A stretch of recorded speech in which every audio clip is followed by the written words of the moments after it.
মনোবীক্ষণ polyclinic, চিকিৎসার জগতে এক দশক। এখন এখানে সব বিষয়ে ডাক্তারবাবু একসাথে তলায়। ফোন করুন 7477999515 এই নম্বরে। আরজি করের তিলোত্তমাকে ধর্ষণ ও খুনের প্রতিরোধের পথ হাঁটা বহরমপুরে।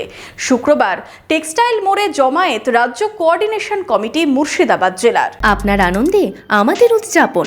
বিয়ে হোক বা পার্টি, বহরমপুরে এবার luxury banquet hall at golden retreat. জেলায় একমাত্র পিলারলেস ব্যাঙ্কোয়েট, আছে স্পা, সালন, ক্লাব মেম্বারশিপের সুযোগও। বহরমপুর শিল্প তালুকে গোল্ডেন রিট্রিট। লাল ঝান্ডা হাতে স্লোগান দিয়ে বহরমপুরের রাস্তায় প্রতিবাদ মিছিল রাজ্য কোঅর্ডিনেশন কমিটির মুর্শিদাবাদ জেলার সদস্যদের। শুক্রবার সন্ধ্যেয় প্রতিরোধের পথ হাঁটা আরজি কর ইস্যুতে।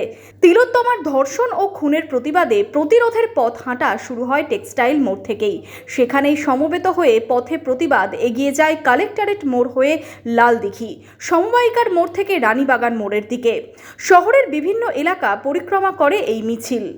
আরজি করের যে নৃশংস হত্যাকাণ্ড এবং ধর্ষণ করে যে একজন মহিলা চিকিৎসককে যেভাবে নির্যাতিত করা হয়েছে, নিপীড়ন করা হয়েছে, এরই প্রতিবাদে রাজ্য কোঅর্ডিনেশন কমিটি আজকে সারা রাজ্যব্যাপী প্রতিটা জেলায় জেলায় প্রতিবাদ বিক্ষোভ মিছিল আমরা সংগঠিত কর্মসূচি গ্রহণ করেছি।